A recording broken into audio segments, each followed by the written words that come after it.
Hey guys. I hope everybody is well.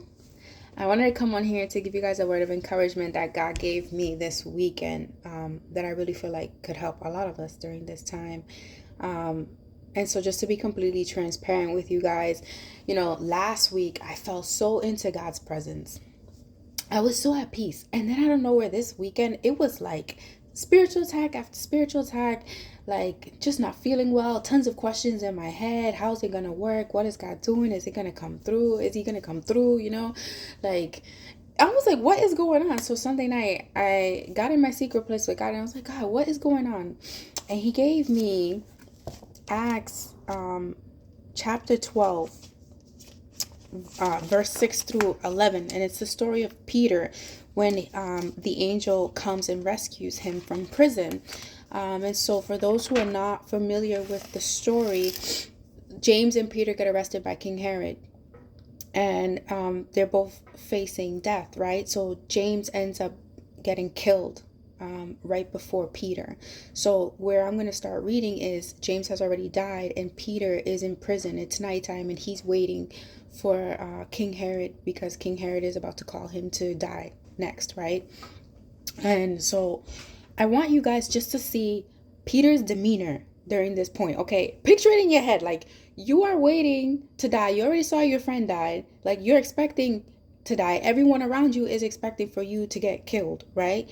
But look at how Peter addresses this situation. And then I'm going to give you guys a revelation that God gave me, okay? So it says, Acts chapter 12, verse 6.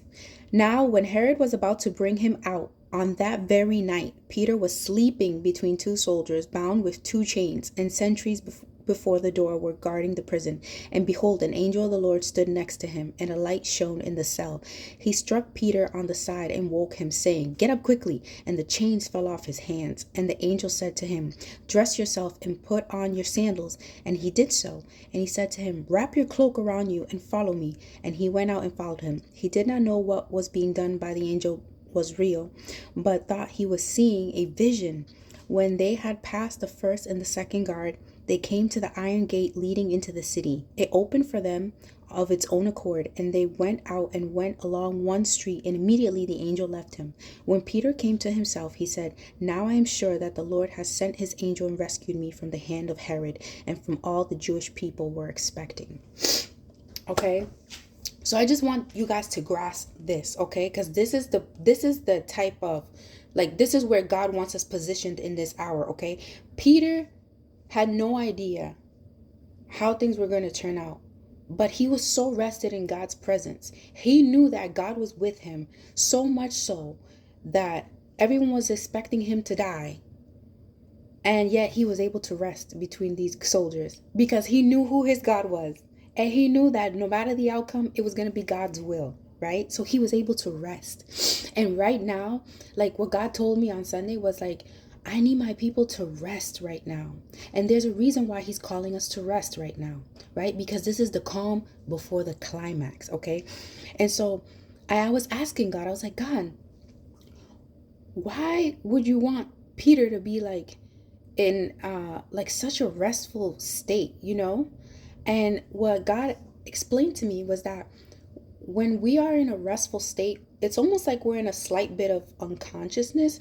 So we're least likely to be asking questions and like the overthinking things, right? We're more likely to just obey on command.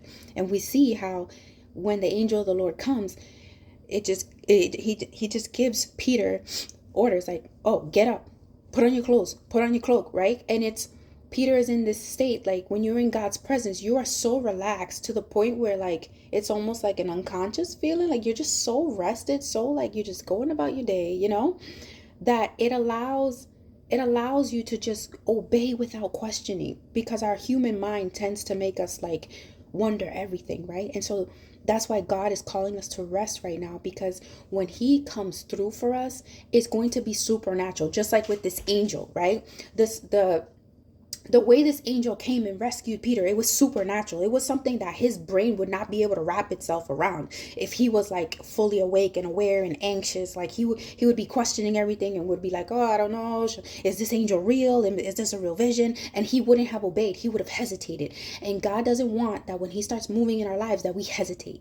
That's why it is so important right now to just get in God's presence and rest. That's what God is calling us to do right now. For all those who have gone through the wilderness, and God is showing you all the signs that it is time to transition, and you've been faithful, and you've been seeking God, right now he's telling you, rest in my presence. Rest. This is the calm before the climax, right? Don't worry about timelines. Don't worry about how God's gonna do it. Just rest in his presence. Get so deep into his presence that you just are just like, it's like you're floating on this peace, right? That's where he wants us right now. Because when he does tell us to start moving, we're not going to question it. We're just going to be like, oh, okay, God wants me to do this and God wants me to do that. And he's going to have us doing things that make no sense.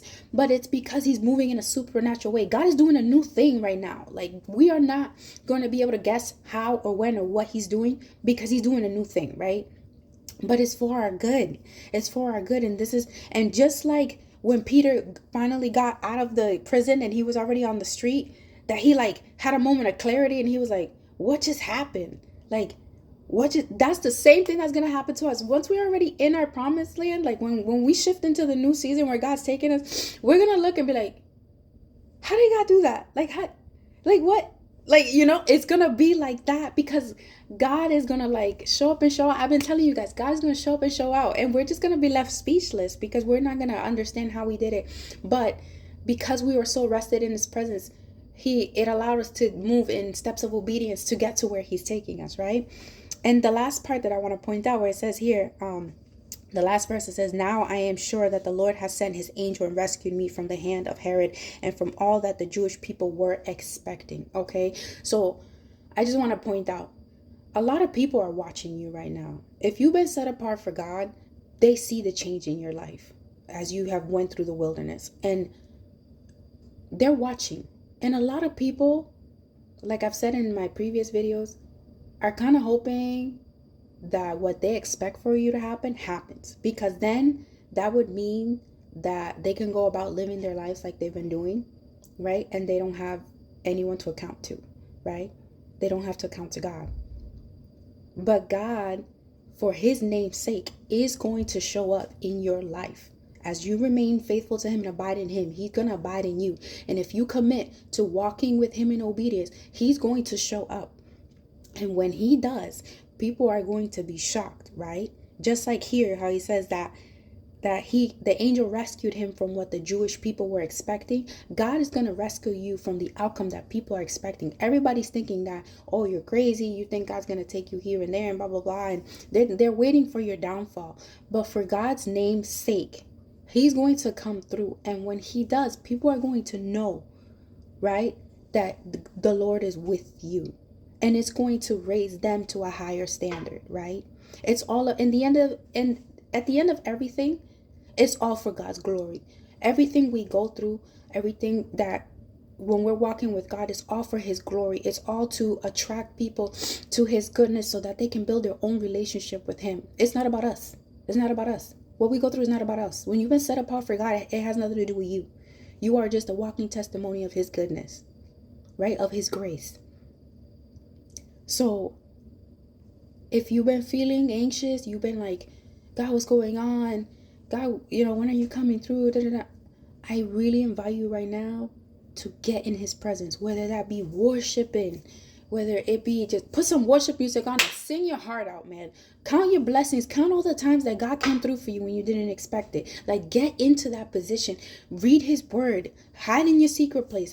Go for a prayer drive or a prayer walk. Like, get alone with him until you're there. Until you're there where you're at the point where it doesn't matter what's happening around you. You just feel God's weighted glory on you. You just feel a peace that you can't explain. And when you get there, rest, because hold that position and listen for his instruction, because when God says it's time, he's going to hit the ground running. Just like here, when the angel showed up, it was like one instruction after the other. And by the time Peter was able to gain consciousness, He was already on the other side. And that's exactly what is about to happen for us who have been walking with God and who he has told is getting out of the wilderness. So rest, y'all.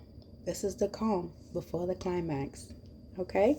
So I pray this blesses you guys. I pray that it allows you to just woosah, okay? It's gonna be all right. God's coming through. God is a man that he should not lie. His word never returns void. And he's coming through. Just trust his timing. Stay in his rest and obey as he gives you instruction. And that's it. All right. I pray this bless you guys. I love you guys so much. I thank you for those who've been commenting. I just appreciate it. I love hearing how God's working in your lives. And for those who are sending me messages, just thank you so much. I really appreciate it. For those who don't know, I also have an Instagram page at Made for the Deep. You can go there. I share some things on there as well. And I just pray you guys have a great day. Love you.